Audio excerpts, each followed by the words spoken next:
Hello everyone and welcome to the 13th episode of the CGVinny's Coffee Breaks.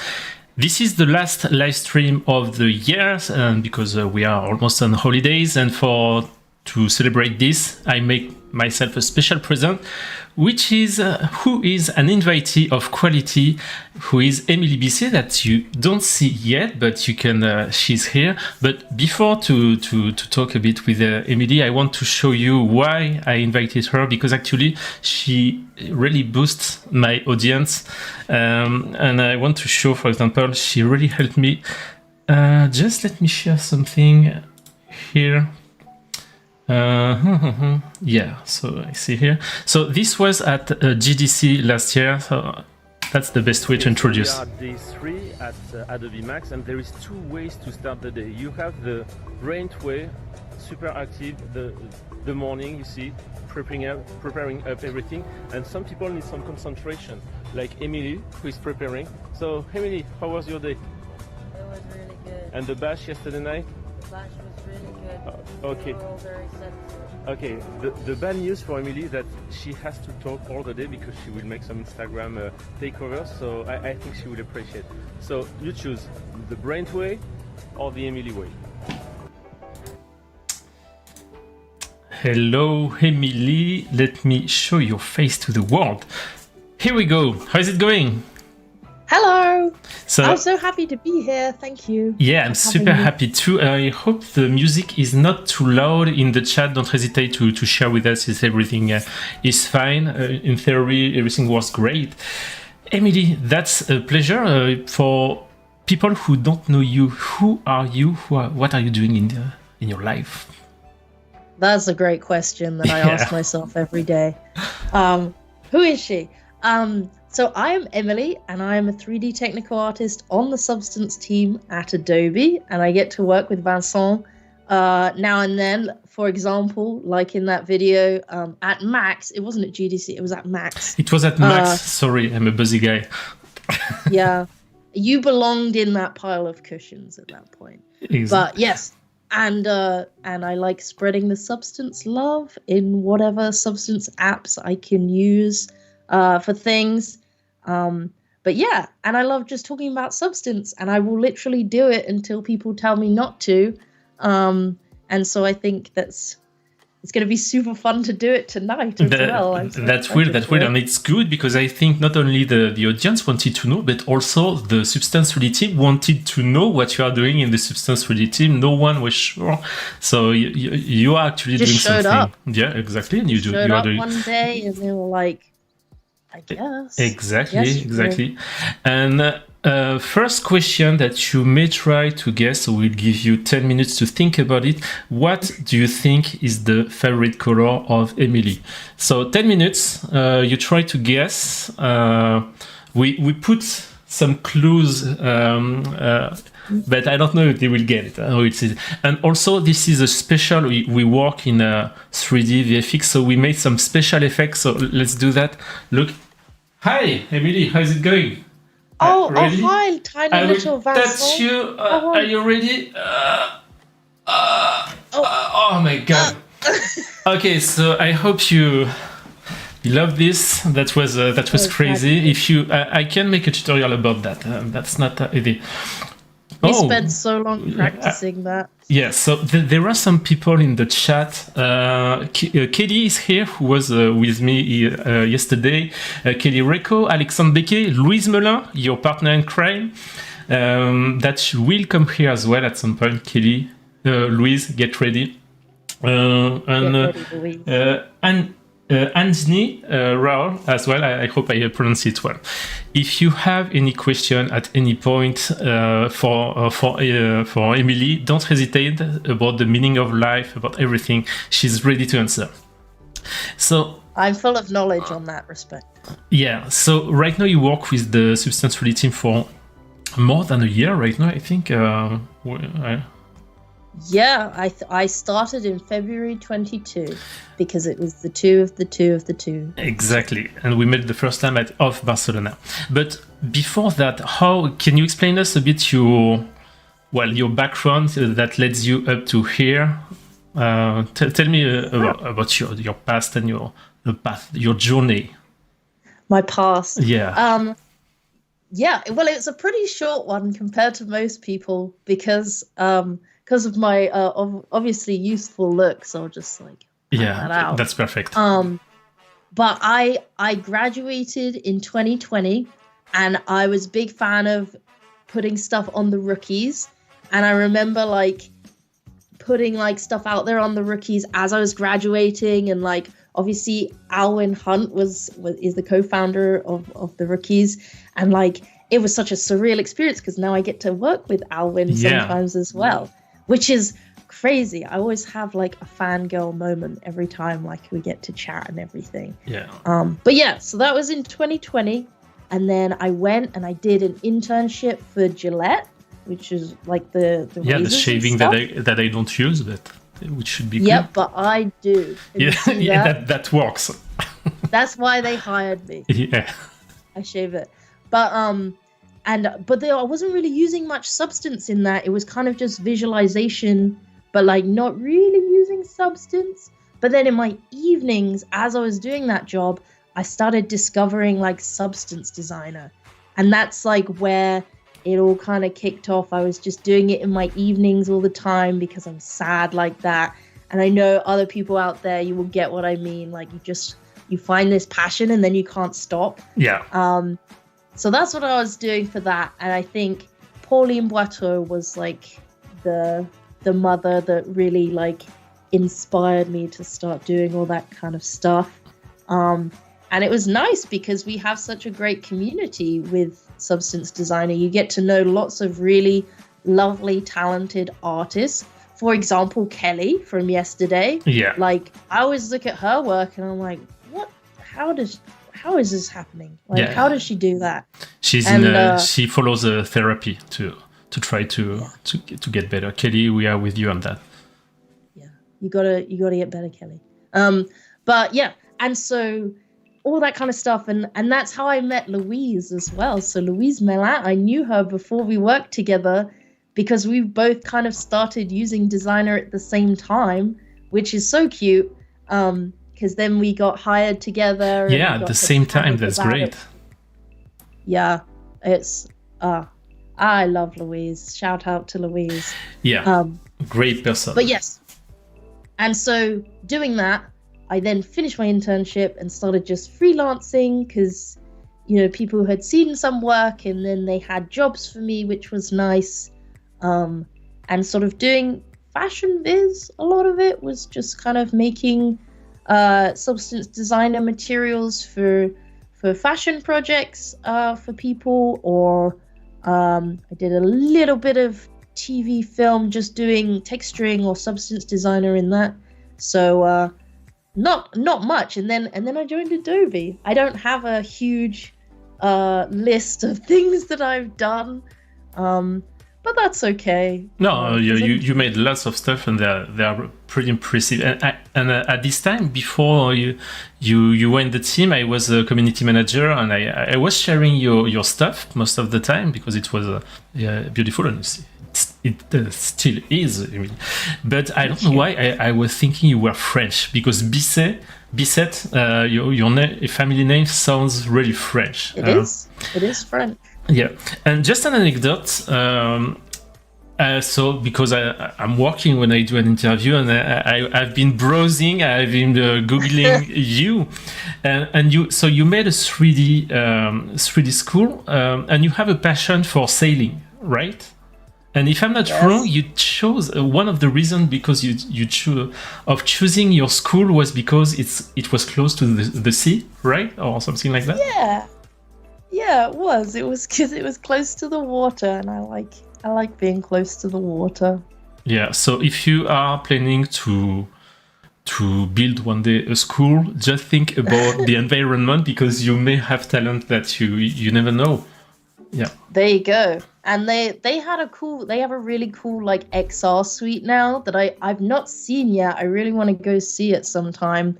But Portsmouth University is awesome for like games and computer animation, and now XR things. Portsmouth.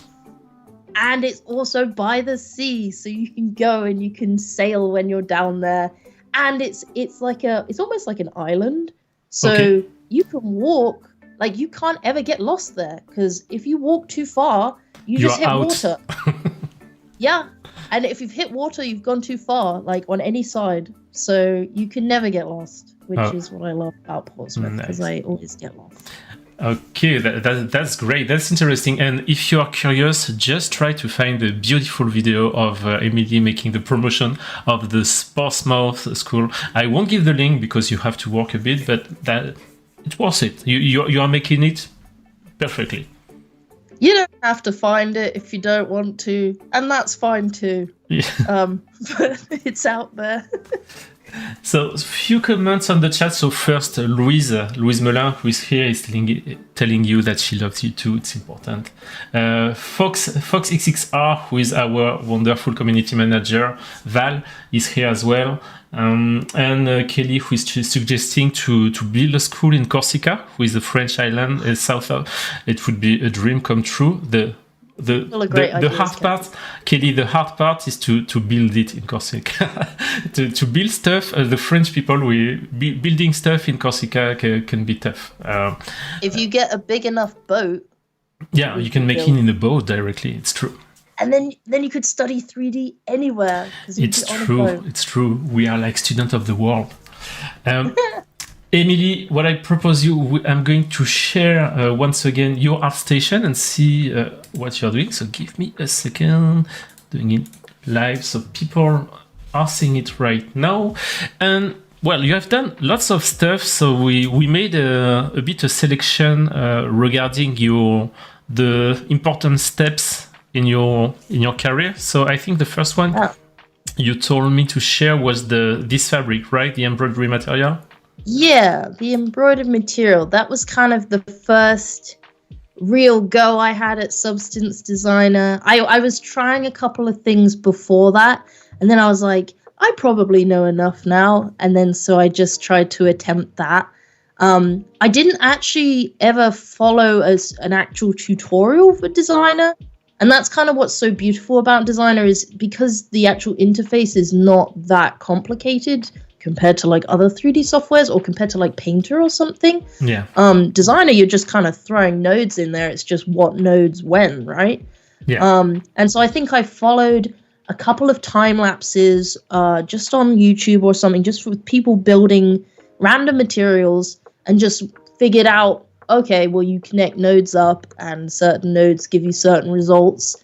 And then I got stuck in as soon as I could, I think, because my attention span is not great. So when I'm trying to follow a tutorial, I get really distracted if I'm not doing anything. And so I think just to get in there and just get stuck in and do it myself and figure stuff out then was better learning for me, which I think worked. This one was the first one that turned out better. There was certainly a couple before and after that did not turn out very well, hence why they're probably not on there. These are just like different variations of like the different colors and stuff.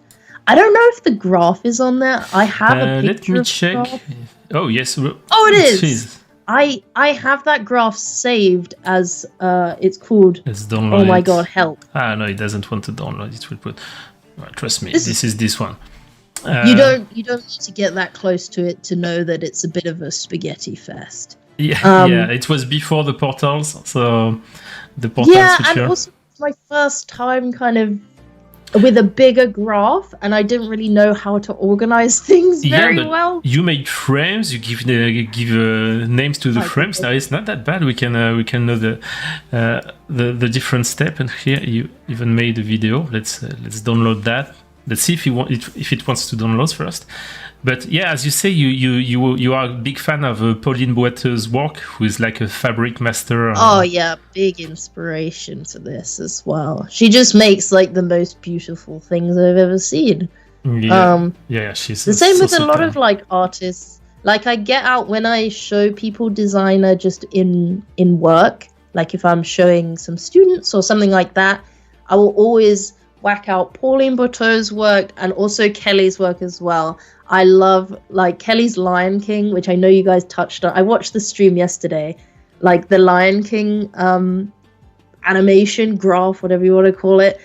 I always get that out and show people because I think it's just insane that you can create something like that in Designer, and that really sells it to them, like how far you can push it. Like, and actually, materials Louise are nice. also. Louise made a tutorial about making fabric, if I'm not wrong. Louise, you can confirm. Yes. But yeah, she made one. I know. I looked at it a few times. Yes. And the way Louise talks in her tutorials, I feel like I would definitely listen a lot more to those because she has that kind of teacher voice that I just love listening to. It's like a meditation ASMR video, like before to sleep. Rather than me shouting at her. Yeah. We should ask her to make like some kids' tales, like that would be perfect. In a good way, Louise. I know you are listening, so that's a compliment. Take it as a compliment. Do a bedtime story. Yeah, bedtime story. Bedtime substance designer story. I think we have something there. We can do something. So next we had, I think we said there was this one that you wanted to see, the carved wood? Or is there another one you wanted to show before? No, I think we could do the carved wood stuff. I'm hoping, because I can't remember what it looks like, I'm hoping this graph is a lot better because this was made like later on. This one made you quite famous. I know it made a lot of buzz because of all these details, like these ones, for example, which are crazy. Is it 100% procedural or are there some... it is. And also this one I didn't... Because for some of the fabrics, not the one we just looked at, but some of them I was using like curve nodes, and I'll touch on them a bit later, before we had splines in there. But this is fully made out of nodes that are all shipped with Designer. There's no third-party stuff or anything like that. That's crazy. But it's surprisingly simple to set up. I do have the graph with me like for later if we want to look at it. But it's not...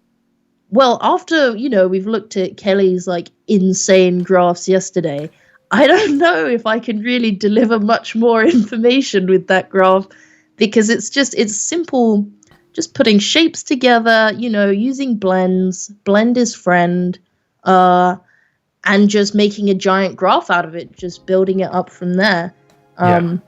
So if people are new to Substance Designer and hear that this is simple, it's not completely true. There is lots of work involved in the process. So I'm going to okay, here it is. I feel like that one's better. Like it's bigger, but it's also kind of a bit more. It looks like the Paris metro station map somehow. It does. Yeah, all the red notes showed the work in progress in the stations, and that's a lot of stuff. And I am assuming that each of the frame is representing kind of a shape that you blend together at some point. But that's like a different section of it. We can take a look at it later. Where we can open it and see. If that's better for it.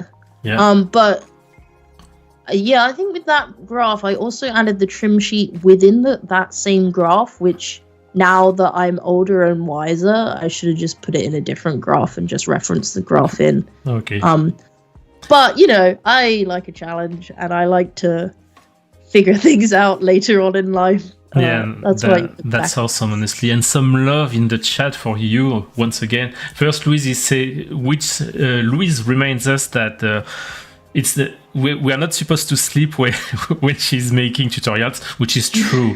No, we are just relaxing, not sleeping.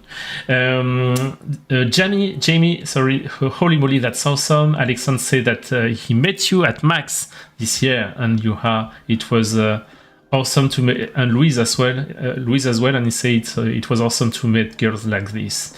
Alexandre took some great pictures of me with this TikTok bucket hat that I got, and they are majestic, that I will not be sharing, but they are very dramatic. I have no doubt. So this one is cool because it's a modeler. I think it's your first. No, you made this one as well. But this one, which but I made the toast. There's a lot of toasters going on at the moment. Yeah. The Toastbot was the first proper modeler project. So that first of all, made. sorry I'm interrupting you, but it's inspired by Donato Russillo artwork. So don't hesitate to follow him on Instagram, I for don't example. actually know if it's a him or a her. Yeah, Or are they? Yeah, so of course Emily asked the approval, but just so you know that the original concept was by this artist.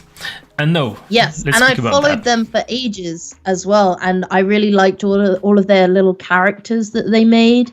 There was some such cool inspiration, like things in there, and I really wanted to make this character for like a long time before I'd even worked for Adobe. I was looking through them, and then when I had to, get into Modeler because that was being released, and I was like, oh my gosh, I need a big project for it.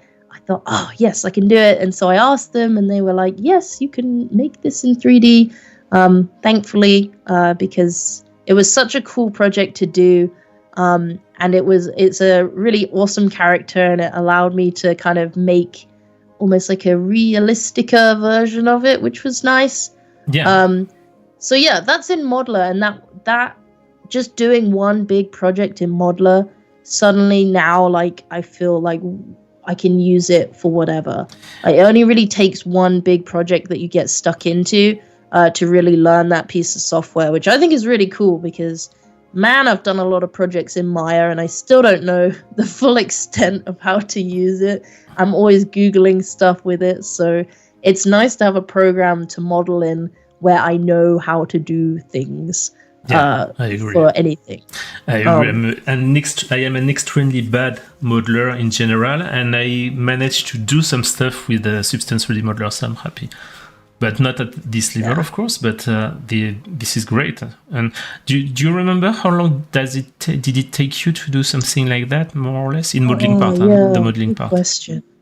I think it was like a solid, between a week and 2 weeks, I think.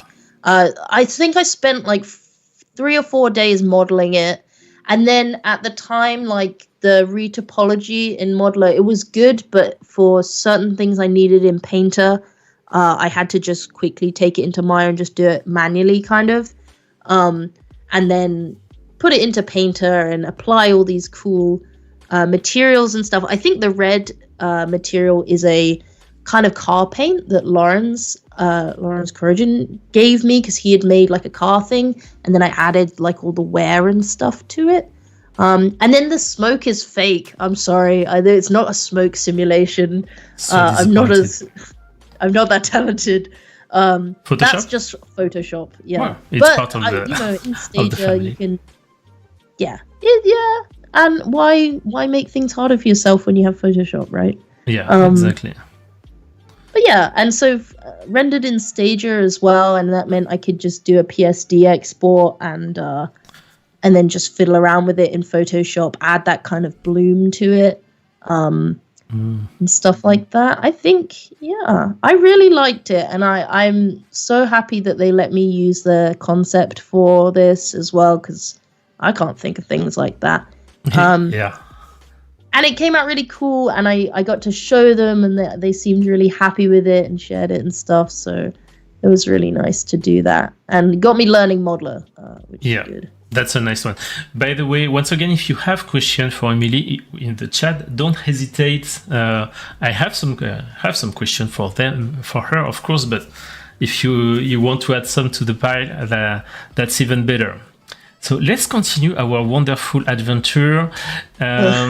And talk about this one, which was from the contest, the Great Showcase, just before you were hired. Yes. Did you win anything for this one? I think not. Huh? No, I didn't. So I will explain, because I think for this one, I think I was in the jury. I can't remember, but I was handling the contest. And this was the first time you spoke to me once I'd been hired. Yeah, I was trying to avoid you. I was trying to avoid you at all costs, but I had to. No, but the thing is, actually, you would have won. I think we put you second. But I say, okay, the good news is you work with us. The bad, you knew it, of course, because you were here. But the bad news is we cannot make you win because it could create some stories about like, yeah, she's from Adobe and she's winning. It's not possible, etc.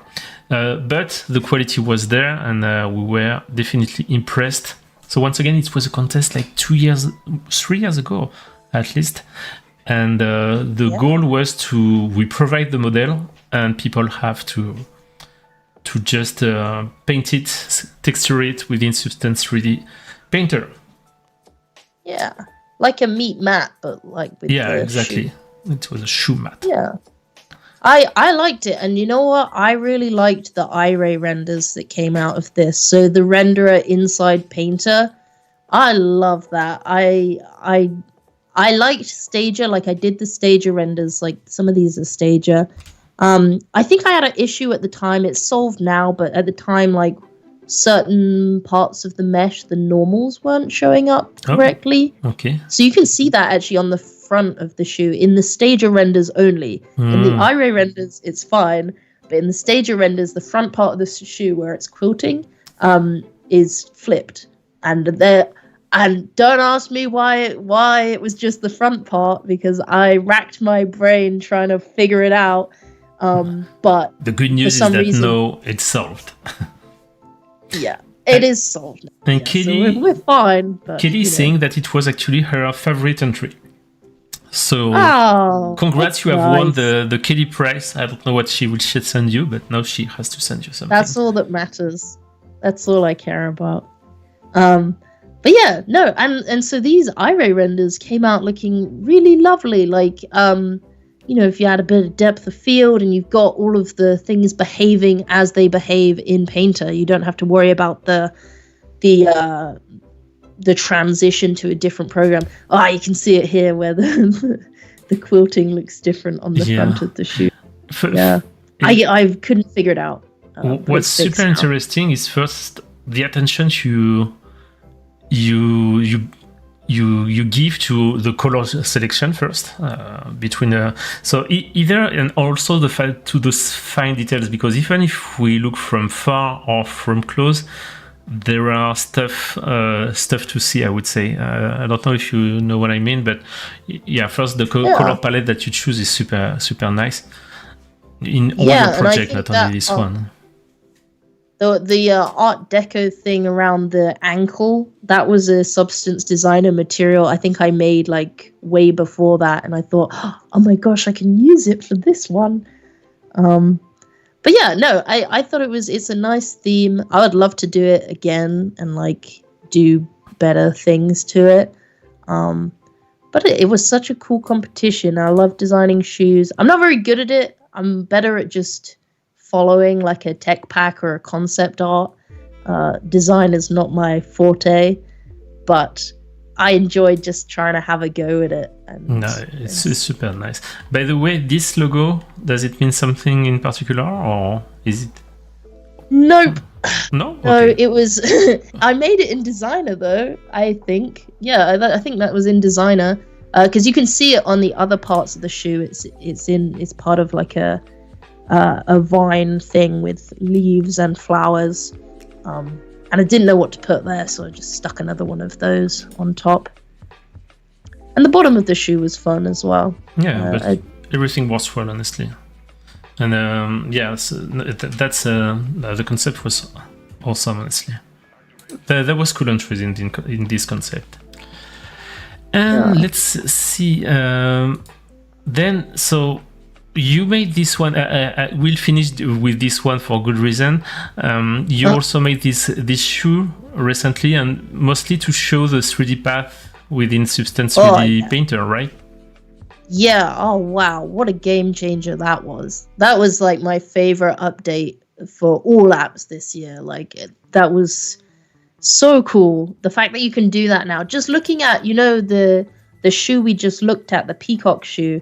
Just looking at all the stitching on there, I was like, wow, we could have done that so much quicker with this new tool. The model comes from 3D Asset? Yes. Okay.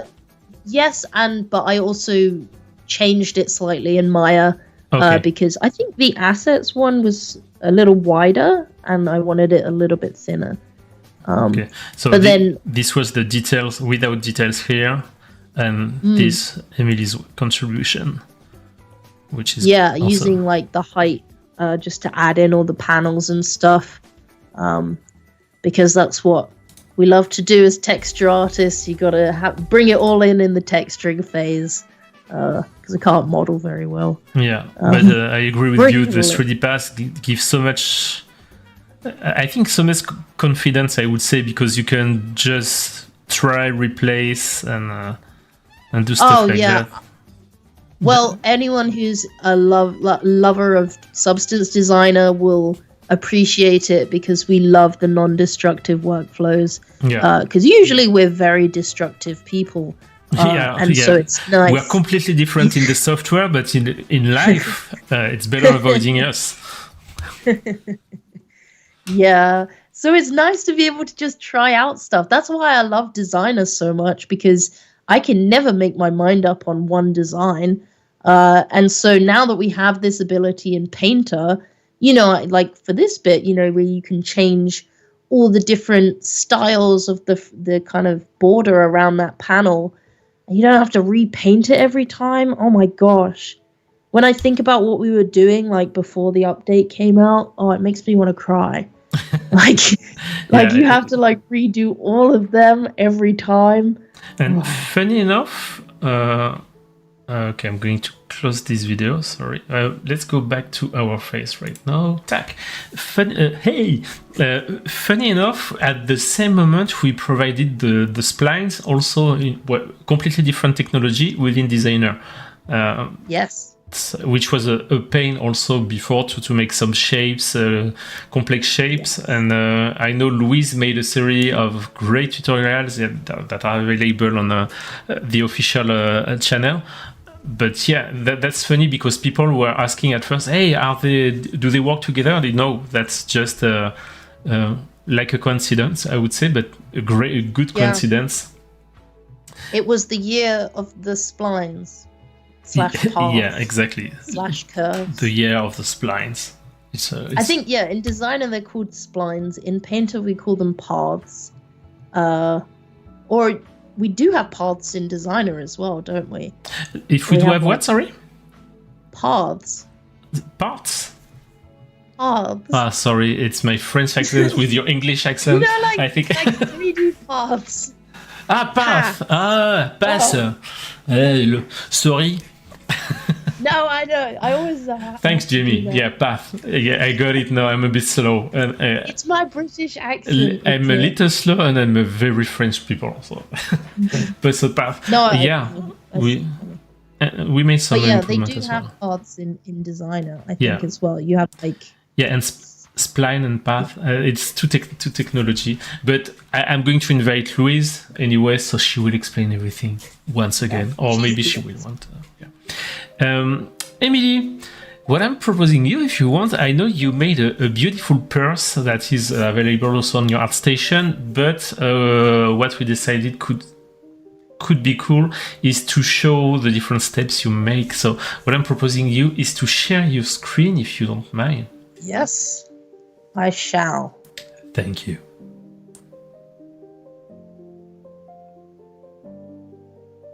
Okay.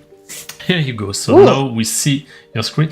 How do we say path in French? You can say chemin. I'm going to write it for you. But is it chemin for like in 3D as well? Because there is not really translation that would work well in 3D, I would say. And everyone in the chat agree with me. Calling a 3D plane a 3D avion. No, this one no, because plane is that does not work. We have so much trouble with the translations in general. Sometimes we have some good surprises that we do share because it's oh my god, it was crazy. Okay, so can you show the artwork first of the Yes. Okay, so this is a beautiful purse Do you sell it on Etsy? No, it's not on sale. You should. No, but as you mentioned that, shout out to Angelica, Vincent's lovely partner, who makes bags in real life. Yeah, contact me if you want one. It's not free. Yeah, but they're good. You got something, amazing. Emily. She offered you something, right? Yeah, I've got it with me. Wait, switch back to. Okay, sorry. We're going to make some product placement. Give me a second. Where are you? Oh, but you have to unshare your screen if you want people to see you. Hang on. Okay, so. This is a message to our sponsors. This stream is sponsored by Just Be Wok. Oh, yeah, Wok. WOC, but on the social networks is Just Be Wok. And Wok mean what? Like woke? Wok. WC. It means two things. It means without cliché. This is the original one, but also there is women of character. Oh, like me. Yeah, like you. Exactly. That's why you have the bag. So this is a beautiful bag. She will be happy. There you go. This is sponsored by Just Be Woke. And Angelica made me this lovely little prototype bag. It's lovely in pink, and I wear it. Yeah, exactly. You can wear it like this. Yeah, if you ski, for example, that's perfect. It has many uses. If you feel sick in a car, you put it this way, you open it, and that's perfect. You can puke in it. Brilliant. Oh, this is how they do it. Handmade with love. We love it. Okay, now back to that was a perfect placement. Okay, so you can reshare your screen. she will be happy. Back to bags that don't exist. Which is great as well. You should make a partnership with her. You design the bag and she makes it. That would be crazy. Okay, so did you make this bag for a tutorial series, right? Am I wrong, or it was another project? No, actually, I just made it because I fancied it. I really wanted to make a bag in Modeler. I think that was more what it was. I think I'd made a little bag before, but I didn't spend very much time on it, and it was good, but I wanted to make a bigger project of a bag. It's based off of, inspired by one of the Gucci purses. Let me find the different. Yeah, I don't know if Gucci, and I don't want to say the name of it because I will get it wrong. Yeah. But it is not exactly like it for yours copyright is better. reasons. Let's say maybe. And I think cheaper. the original Dionysus, the original bag, it has these this like cool buckle that is very signature for it, and it has tigers heads on the end of it. But me and my poor sculpting skills, and also because it's not copyright or anything, it actually looks like dragons. So technically, this is a completely different bag. Yeah, and then dragons are more powerful than tigers. We all know that.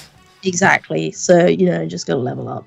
But yeah, and so I was inspired by that, and then I wanted to put my own kind of designs on it-ish, with the kind of purple colors and everything. And yes, Kelly, it's not pink. I know. I was as shocked as you were when I realized I wasn't going to make a pink bag. It was a big shock to all of us, but I had already just made a pink bag. I'm pretty sure you can change it as well if you want. Oh yeah. Yeah, I did. I tested it out after I did some of the renders. I did try a little bit of a pink bag, but in the end it just worked better with purple. And also, I don't want to. I want to throw people off every now and then. Just throw a curveball in there and do a purple bag instead. But yeah, I think I'll start with Modeler actually. Yeah. So Modeler, which actually there is some small. There was some challenges in this one. Just before we started, I asked you, how did you make this chain, for example? If there was some tricks, it was some work as well, no? Right? Yeah, I think so. It's kind of on my Father Christmas wish list for Modeler. And they have added so much, especially over the past couple of months. They've added a lot of really cool stuff to Modeler. But one of my Father Christmas wishlist items would be that, yes, you can do radial repetition. So that would be where it repeats in like a circle, and then you can adjust the base primitive, and then it will adjust all of the rest of them. But what I kind of needed for this one, and this is kind of just this project, but I could see myself using it in a different project, is to have a repetition, but like in a line, like a path, almost like an array, like a path. Yeah, like a path. Yeah, exactly. Path everywhere. Sorry, a path, a chemin. What? Un chemin. Yes. Let's just call it a truc. That's my new favorite French word. Yeah, un truc. Perfect. Yeah, 3D truc. 3D truc would be really helpful. Yeah, like to define the path and place the Here, So here you said that what you did is you make one, use the iteration feature to repeat it and so I think I just have this one, and then I would just like Control D and move it down. It started out as just a torus, so like a donut shape, and then I kind of deformed it slightly. You can see it doesn't quite fall properly on here, and I get that, but from most angles, it's not too bad. But so that was kind of tedious to do that, because obviously you've got to get them to kind of interact the best. And what I also found out as I was doing it was that because I'd made this loop is not symmetrical, it's kind of bent, almost twisted. Yeah. That actually placing them manually where I had to do these in-between bits was really difficult. I spent ages doing that, like just trying to get them to like look like they're falling together. And I know if you were like a real fancy pants with 3D, you could probably do it in Blender. I've heard that before. Or, you could simulate it. But the point of this project was kind of just to do it in Modeler. So I was fine doing it manually, but I think if you were to do it properly, you should probably just have a primitive and then just simulate it. I'm sure there's a Blender plugin that does that. Also, maybe right now, I don't know if Stager could have managed the simulation of this. That was another. Yeah, that was another like kind of a route, a chemin, if you will, that you could go down. But I don't think it would have handled all of them. I think it could have done a couple of them, maybe, just to get that chain link in there. But I think it would have been hard especially because these are very small, like circles. And so you'd have to have it on a high collision cage. I can't remember what they call it in Stager. And I don't know if you've ever tried the high collision setting in Stager, but I have never had a great result with it. Usually it crashes. And so I think to do all of these would have been too much. But I think, it makes the job, honestly. I think I did jump into VR when placing these, because I felt better doing it in, like, if I was actually in the space, I could kind of move it with a big warp, and that helped to place them properly. I think with this shape of it, I started with a radial instancing, so it did start out as a circle, and then I removed some of the links. That's another thing on my Father Christmas wish list, to do radial repetition, but to like omit or leave out certain sections of it. That would be nice to see. But I know that's not really how that tool works, so I don't know. But it was a good challenge anyways. And then the rest of it was pretty easy. It's just little primitives just coming together. I think I didn't merge these in the end. I think I did end up merging most things. And how did you fold the top part, the leather part on top? I'm so glad you asked that, because it's not as easy as you think. Is this something easy in this tool? Please. No, it's a great tool. It was a lot easier than I thought it would be. Like, you can just make a giant, like a really big warp with area. a cylinder or something like that, for example. Yeah, you can come into, I think it's here. You can have that. Capsule. I think I might have used the capsule one to warp it over slightly. Maybe I've even done some of that in VR and actually switched on symmetry, so I had so I could fold it over myself. The fact that you can switch to VR so quickly if you have a VR headset really makes this kind of stuff easier, because anything where I have to build it, like I want to be able to see all of it, I will do that in desktop. But for stuff that just takes a little bit of, it's better to be in there and do it with your hands. Yeah. It's so good to use VR for that. Like, even just like compared to other like poly modeling, like it's so nice to be able to do stuff with your hands. How do you think you split the time generally when you do a project between VR and desktop? It kind of depends what project. Like, for this bag, I think it was mostly in desktop until I needed to do the chains and the folding. But the rest of it, you could do most of it. I mean, you could do all of it in desktop if you wanted to. But just to make it easier and stuff, then it's probably like 70% in desktop, 30% in VR, probably. Okay. Give or take. But in some projects, maybe you just want to be in VR the whole time, or you don't want to use VR. Like, if I've got makeup on, I probably don't want to put on a VR headset, I don't want to potato print my eyebrows onto the frame of the VR headset. And so then I will just work in desktop. But yeah, so yeah, it depends what project, I think. But everything is totally doable in desktop, especially with the new updates they've got coming out as well. Yeah. Like, I've seen Geo doing some crazy things just in desktop. Just really simple stuff that, if you were poly modeling, like the laundry basket he did, was it yesterday or today? Yeah, yesterday, I think, yes.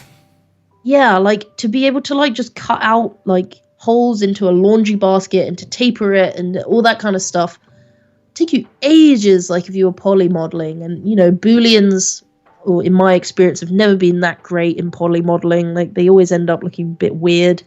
So you can do that just in a volume, like in Modeler, way easier. Like, he does it in like a couple of minutes, right? Yeah, it's so good.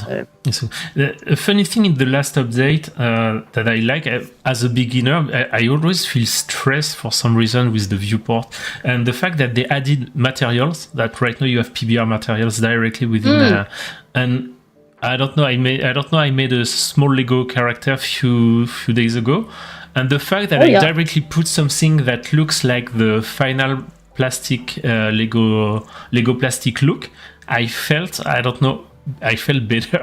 don't know. That was weird. But as a beginner, it really helped me. Just putting the right materials or close enough material on top of the model really makes a difference, in my opinion. Yeah, I've started doing that in later projects. This was created before we had materials or anything like that in there. But in my later projects, I've started like assigning just slightly different materials to things. And that just helps visualize it a bit better. And sometimes you just want to show people like a work in progress before you go and, ruin it in Painter or something. And, it might, it's nice to show people like where you're going with. True. And also there are many people who goes from modeler to, for example, to 3D print. They don't need to texture more than that, so that's super great, honestly. If you are looking for it, because at first I was looking, this is on top right. There is 4 icons. Yeah, just here and here you can create materials, apply, change the lighting, etc. So, you just have to click on the 3 buttons, 3 dots. Yeah, lighting. Yeah, and you see. Edit. Yeah, and when something is selected on your scene, you can apply for it. So this is the first version. There are a few stuff they are going to improve, but for example, you take. Wow, awesome. Yeah. Cool. It's there. Yeah. So this is the modeling part, Modeler part. I don't know if there is other stuff you want to show in Modeler or... Nah, let's get into the good stuff. Okay. No, I think I just added this plane in here just so I could make sure it was sat on the floor properly. Mm-hmm. Sometimes I struggle with that in Modeler, just knowing where it's sitting. I think after this, just like so people know, I think take some bits into Maya and just retopologize them a bit.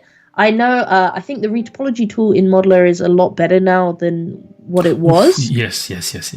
Yeah. Because my recent projects, I haven't had to do that at all. But this one, I did have to take it into Maya and just use that auto retopology tool. Just because there were certain bits that were just looking a bit funky. And I just needed them because a lot of it's pretty flat. Like the panels are pretty flat. And so I just wanted like a simple topology for that. But yeah, and then brought it into Painter. Boom. Obviously, this is it finished. I've taken all of the texture set sizes. I've taken them down a little bit because I didn't want it to be too slow. I could probably have taken them down a little bit more. And again, this was before we had the paths tool in Painter. So all of this stitching is all done manually in there. It's a reminder of how you suffered to make them right before. Exactly. I mean, I was kind of lucky with this bag because a lot of it is just straight lines. Yes. But I felt the pain in other projects trying to stitch with that. But yeah, but the principles are the same. Like I've used anchor points in here. Obviously, we used to use anchor points with stitching before we had the paths tool to be able to change things like the color and the height and everything like that without having to repaint. But I think I also use these for the deformation of the sides. That's why I was about to ask. Why are you using the anchor point in that case? Okay, so the stitches are affecting like the height of the leather round or something like that. Yeah, so what I used to like to do with stitches, and the top stitching tool does this pretty much for you anyways, but if you just want to have it a little bit more bespoke, or you want to make it, you have a very specific kind of perforation that you want to achieve, it's always good to use a anchor point in there, even if that, let's say that's a paths, got paths in it, you could still use an anchor point in that. And then for the deformation, I wonder if this will show it. Oh, I'm in the wrong.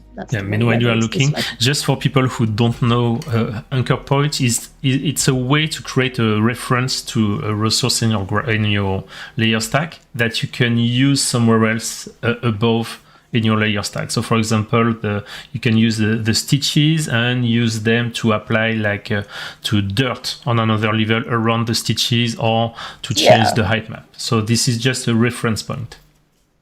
Yeah, I always say to people, it's like where you've got like a little flag and you stick it in the sand, and then you always know like where that piece of sand is. You can always come back to it. Mm-hmm. That's basically what they do. That's a good metaphor. Thank you. Yeah, Thank you. You are so good at it. But okay, but for this example, if I just turn these off, you can see that actually I think I took the normal from there. I think I just wanted a solid block. Mm-hmm. So this is then referencing the normal data from that stitching layer. And you can reference all kinds of data. I don't usually reference the normal data, but I think it's because I wanted that solid block around it. And this deformation layer, this is just a bit of height. And it's just, I think it's pulling it back where the stitches are. So you can see now that I've taken off all the blurs, you can see it's just pulling it back along here. And that's basically what I wanted it to do. I wanted to make sure that this middle bit where the stitches weren't was kind of raised, because it's like a small piece of leather. When you have stitches either side, you get that kind of bulbous bulging in the middle of the stitching. Yeah. And so this is just what it's doing. It's just fake it till you make it, baby. It's in there. And then you can see, if I just alt click the mask, we just got this nice faint kind of line for it. These bits, you can see, this is where the UVs and stuff, they kind of get a bit funky. Yeah. Because it's not manually retopologized, it's not manually UV'd. And because I'm using a blur, the blur is on the 2D. It's not a 3D space blur. I don't think we have one. Do we, Basil? No, it's actually quite complex to do. I don't think we do have one. No. So the blur always works in this 2D space. So this is where these gaps are happening, and that's why that's happening. But you can't really see it. You can't really see it, and you can always spend time painting that just to like make the transition a lot nicer. Or you could be a good 3D artist and do manual retopology and manual UV unwrapping to make sure you avoid those kinds of things. But are we, Emily? Are we? No. No. Well, you are. Nah. No. But that's the advantage to it. That's what I always try and tell people. Like, if, they're like, well, why should I do it myself? That's one of the reasons. Yeah. Stuff like that. Yeah, a good lesson in your workflow, and this is something that many artists do, but not enough in my opinion. If you are a ZBrush sculptor or Substance 3D modeler sculptor, many people tend to put all the details in the sculpt, meaning like, for example, if you do a purse, they would have done maybe the stitches, the leather details, etc. directly within ZBrush, which is something that is not necessarily a good idea in the sense that it's super hard to iterate afterwards. Meanwhile, you are putting it in the texture and the materials, and this way you have way more control about the fine details you want to add or remove.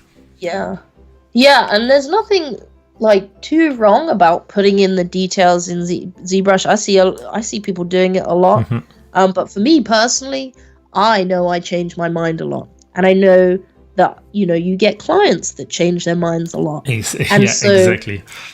So it's just easier that if they do want to change it, if they're like, if I had done this stitching inside Blender or ZBrush or something, and the client was like, oh, but I didn't want it across the top there, I then have to take 2 steps back and go back into the kind of modeling phase rather than just taking 1 step back and just going into the texturing phase. Exactly.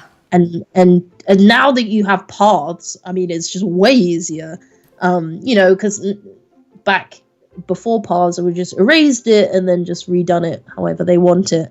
But with paths, you could just drag it to whatever position you want it in, and it's just going to update, which is crazy, so much easier. Yeah, so much easier. That's one of the jokes I tend to do when I make presentation. I always ask if there are art directors within the room, and I say, okay, we all know that art directors never change their mind, but of course they do. But the thing is, that's not the issue. Is not that they change their mind. Is that if the workflow is painful to adapt to the changes, that's an issue, and that's why it's cool to put all these fine details in the texturic part, because it's way easier to change in case someone changes their mind. Yeah, I think my indecisiveness, just general indecisiveness, has helped me become a better artist because I know what I'm like. Oh, you should. I should quote that. My indecisiveness helped me being a better artist. That's a good one. That's it. But yeah, and so I think that's what I kind of wanted to say for stitching. The flowers, now that I look back on it, I kind of wanted to make the threads smaller, like more fine. But, that's just me looking back. But the flowers are made inside Designer. So it's this graph here. I also, now I look at it, I want anisotropy on that. But I didn't at the time. So, but, I always like to look back on things and think, oh, I should have done that better. I think it's everyone. When you look, you say, oh my God, why did I really do that? Yeah. Oh, and this is two great opportunities. The first, I was asking Louise Milan today, what should I show? What's a cool tip?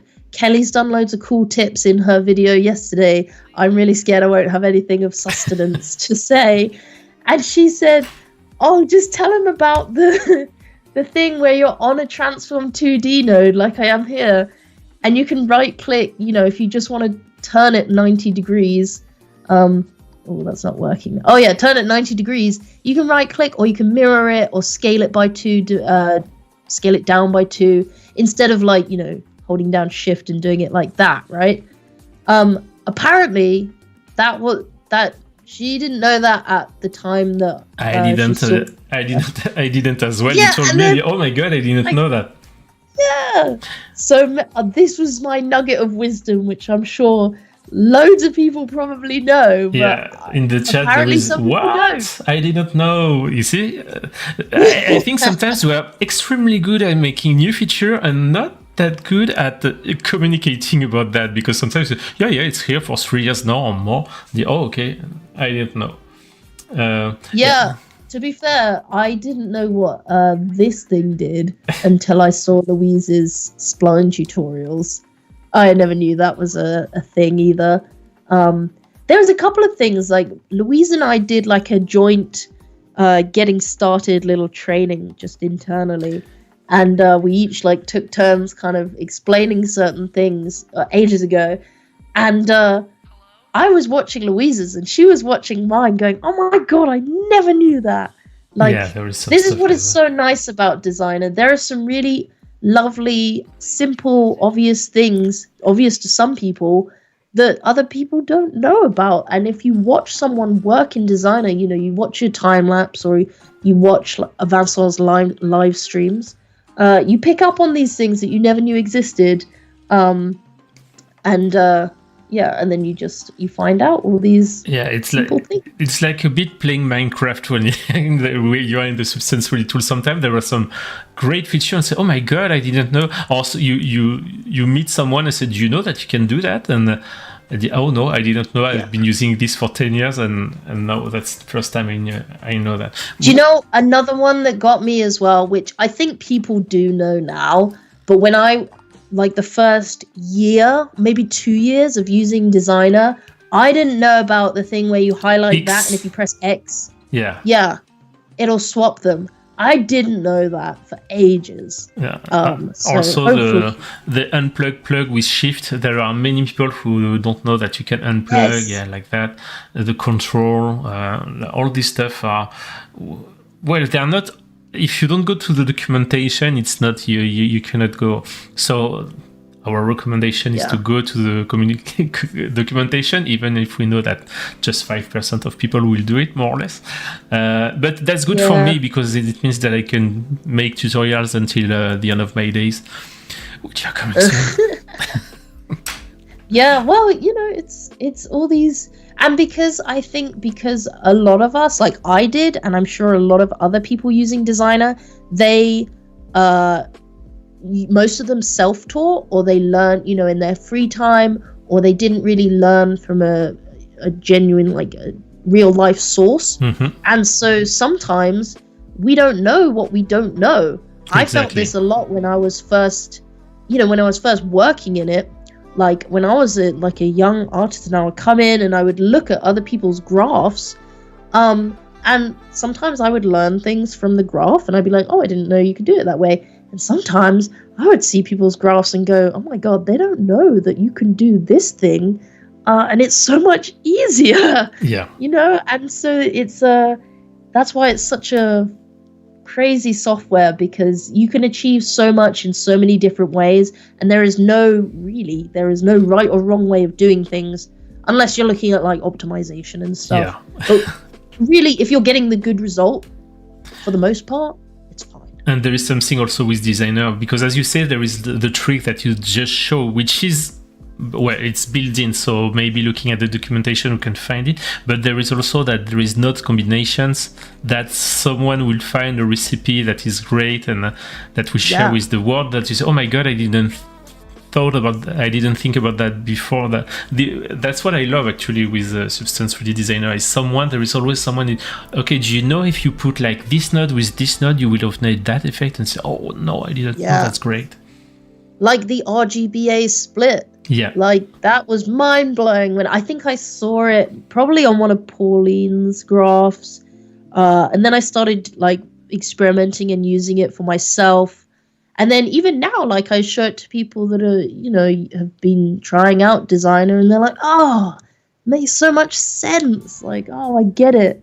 Like, yeah, RGBA split is a good one. Yeah. Flood fill, I wasn't using that for a while, Flood and fill then is I great. discovered it. Yeah, we love a flood fill. Oh, and the other thing I wanted to point out in this graph in particular, this was before we had our spline nodes in Designer. So I was actually using these nodes, which are Marco Vital's Follow Me Curve nodes, which is an awesome third-party node. Even like the spline tools now are really good, and they're fun to use.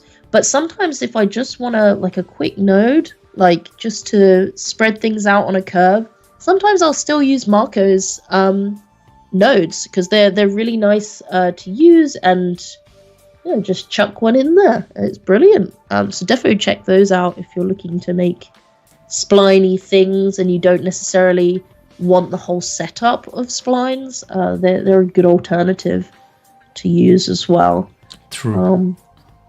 Oh, and I've used the RGBA split here. There you go. Okay, so sorry, that's the merge. How and why did you use it? Okay, you use it to apply effects on different layers, right? Yeah, that's where I use it most, I think. And again, now I'm looking at this thread should have been smaller, but we're ignoring that. We're ignoring that now.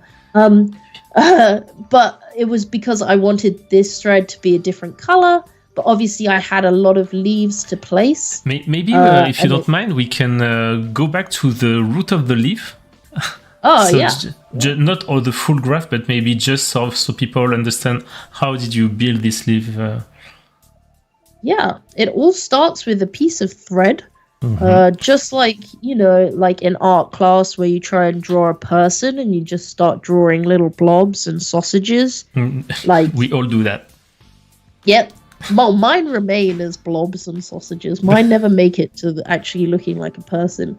But this is where it's made here. It basically starts with that shape. Okay. And then you just layer over noises and creases and just have a fiddle around with the levels a couple of times. And but you can do that and just get the gist of it like that. Yeah. And then it's being fed into these curve nodes by Marco. And I have a scale map in some of them as well. So you can see where they're getting bigger here is where this white is. So the white is going to multiply the scale a little bit. Same with this one. I think most of them are just multiply nodes. This also has a rotation map as well, which is just a multiplier where that's where it kind of starts to go horizontal towards the end, like that. And then it's just adding these together. I don't know. I don't want to get into too much detail because it's okay like that. It's just to give like a rough idea of the shape, and then you combine the different grayscale mask in an RGB merge, right? Yeah. So I've just put them all together, and I've got an alpha out of that just to kind of cut it out. But that's all you really need for that one. And then it splits it. What is that? Swell color? Why have I done? Oh, that's to make a variation. Exactly. Yeah. And then because it just splits it into transforms. Huh? Because you are an artist, so you give some nice curvy shapes. That's me. Yeah, we love a bit of variation. But yeah, and then the rest of it is just, transforms and blends, just like the carved wood material. Once you've made the shape, which is quite easy to make, it's just squishing things around. It's just blending them all together. And so we end up with this. I think I had to fiddle with the heights a little bit along here. I think here I've made just a mask to mask out that bit. Yeah. Which I probably should have done for the rest of them. I don't know why I haven't for those, but obviously I got a bit lazy towards the end of this. But you can see that one is nicely blended out. Maybe it's because these ones are covered by flowers, so it doesn't really. Okay. Yeah. This is a lazy artist's workflow. No, the efficient artist. Oh yeah, efficiency. That's exactly what we call it. And then they just get run through. Where is the split? Oh, the split is here. And then that means I can reference the red or the green coming out of there, and then, you know, give it its own color or give it metallic properties, which I don't in this, but you can, you know, different things about it. That's how I use RGBA splits. That's a good trick, actually. Like you merge every information, then you place elements, and then you go back to splitting every piece of information. Yeah, otherwise, you know, that's efficiency. Yeah. The lazy efficiency that we love. The best. Yeah, and then you can, you know, place them as much as you want. This is all just placing stuff. I think that's making variations as well. And then, yeah, and then you can just split them up, and you can give them all the different variations you need. I'm not sure what that is for. Oh, I think that's varying the height.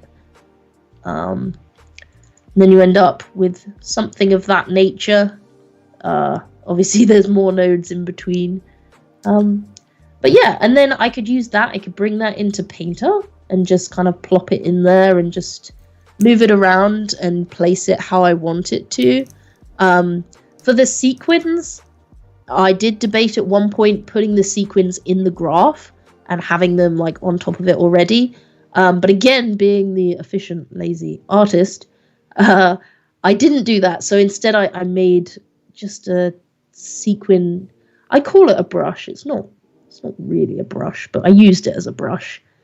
Just like a sequin placement there. Okay. Yeah, and then I painted it on inside Painter itself, just so I could make it more varied. And also I had, it's a lot of sequins to try and do with the graph, and I just couldn't be bothered. It's just easier to do it in Painter, just, you know, if you want that kind of randomness to it. That's and nice. I think... do you mind getting back to the graph for 1 second? I'm just curious, did you make a system to inherit the color of the base color? No, but that I really wanted to. And I wanted to also make a system to randomize the color if I ever wanted to, like, I think we have a brush like that, or we had a brush like that in Painter. But I didn't get around to it because obviously this was just a small part of this project, and Louise Mellon will know this as well as I do, and I'm sure other artists will as well. If you spend a little bit too long on a project and it starts becoming a drag, it's really hard to finish it. And so I didn't want to spend too much time doing it. But that's another thing I kind of want to do in Designer at one point, is to, make it either inherit the color below it, or just have a random color value. That would just be nice. I think... what did I do? Yeah, we should. Yeah, we're able to do that with dynamic brushes to change the color. We do have some brushes like that. Yeah, and so that would have been like a really fun project to do, but I think that would have been like a standalone project. Yeah. Because for now, I was just like, I need to finish this before I lose my motivation. Oh, this is great. Yeah, I think I had it in here. And then I think I did height adjustments in here as well, because I wanted them to be sat on top of one another. And also these had different heights. And I think this is more just fiddling around, you know, at the last minute where you just make your last adjustments. That was that bit. And then I think right at the end, I added this kind of wear to the leather, just kind of like grease marks, like you've taken your bag out to London and you've gone to like McDonald's afterwards, and then you've like picked it up with your French fry hands. That's kind of... That would never happen. I don't know. Yeah. I've seen some... Yeah, not just in London, I think everywhere. But yes. Yeah. But do people with the Gucci bag goes to McDonald's? That's a good question. Oh, yeah. Oh, they do. Okay. And I've also added this pilling on the top as well, which I think is better to see in this one. You know, just that's great. Having that little breakup of it, and that is, I think that's just like a dirt 2 or like a, one of these dirt things, and just added levels to it. It's in main top. That brings so much. Honestly, that's the kind of details that brings so much to the final project because it really looks way more real just having this. And I mean, that only comes in right at the end, at least for me. I always add it at the end when I'm like, okay, now to make it look a bit more realistic. I blurred them slightly as well, otherwise they look a bit too jagged. And that's just height, I think. I added some roughness wear to it, but it's not as noticeable. You can see some of it on maybe the leather in other pictures. Not so much. But yeah, and so, I like to add pilling. Yeah, these back ones, that we can see them well. That's great. And then you went to Stager, right, for the final render? Yes, I did. I don't actually have that Stager scene open just because it makes my computer really slow when I have them all open. Okay. But yeah, took it to Stager, and then I wonder if I've got the Photoshop. Just a question for the gold part, the two dragons. You just use the ambient occlusion to put the black parts inside? Yeah, I think it's a smart mask as well. The dragons, like, they're not like, this is the auto UVs for the dragon heads, and you can see as you zoom in, they're really not great topology because they're so intricate, and it wasn't a good thing. But this pattern was quite interesting because it was, I think I was using curvature masks for the shadowing in there, and then where is we got a gold and a silver one.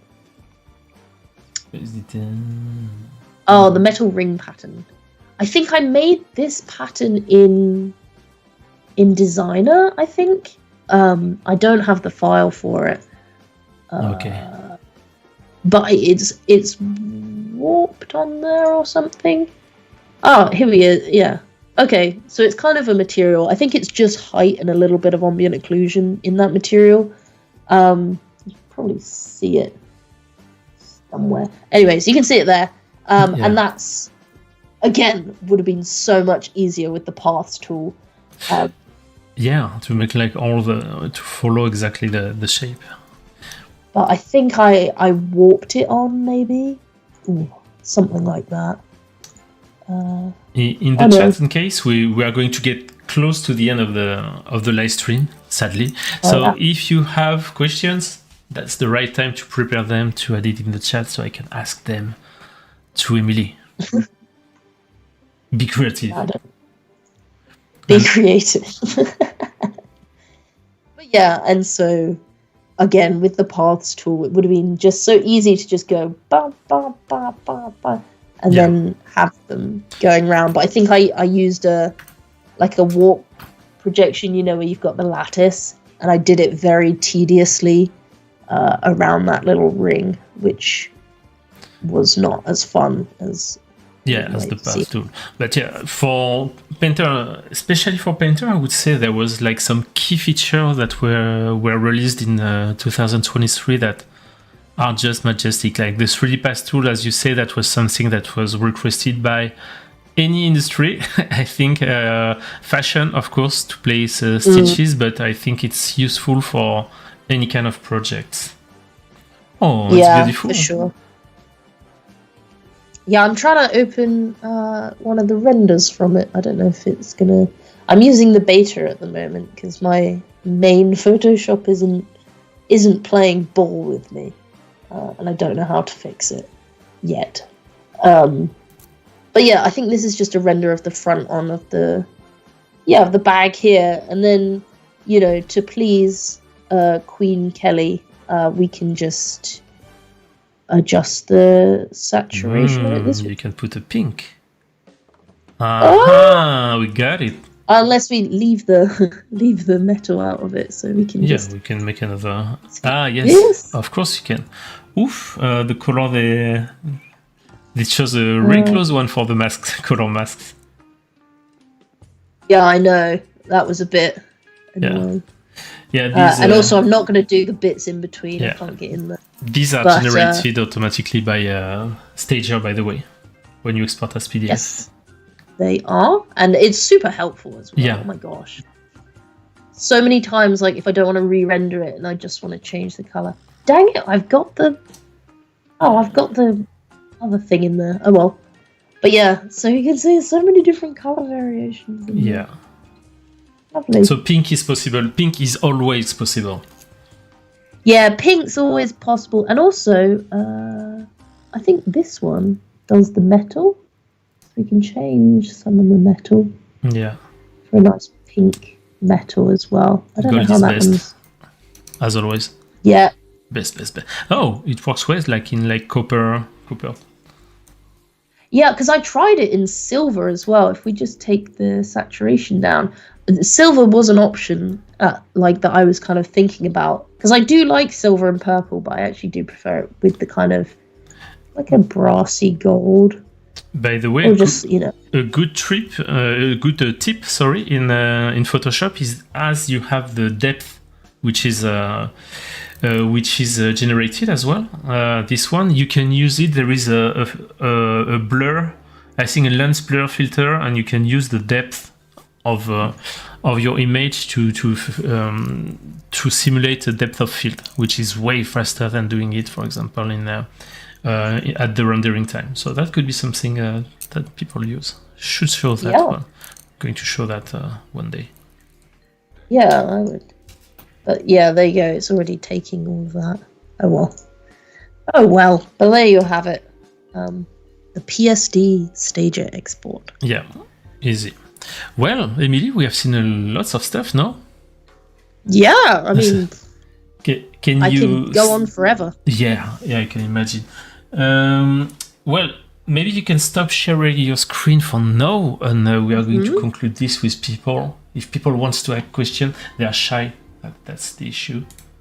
They let me ask all the questions. Emily, that was brilliant. I wasn't expecting less from you, so congrats once again. Do you have any plan for the end of the year to finish through 2023, or any objective for 2024? I want to make more art in 2024. Really? I've been meaning to do it. Most of my projects that I've done this year haven't made it to ArtStation because either I'm learning or I'm like just experimenting with stuff, and it doesn't always come out very nicely. Okay. Or it does come out okay, but I'm like, it's not amazing, and so I won't really put it out there.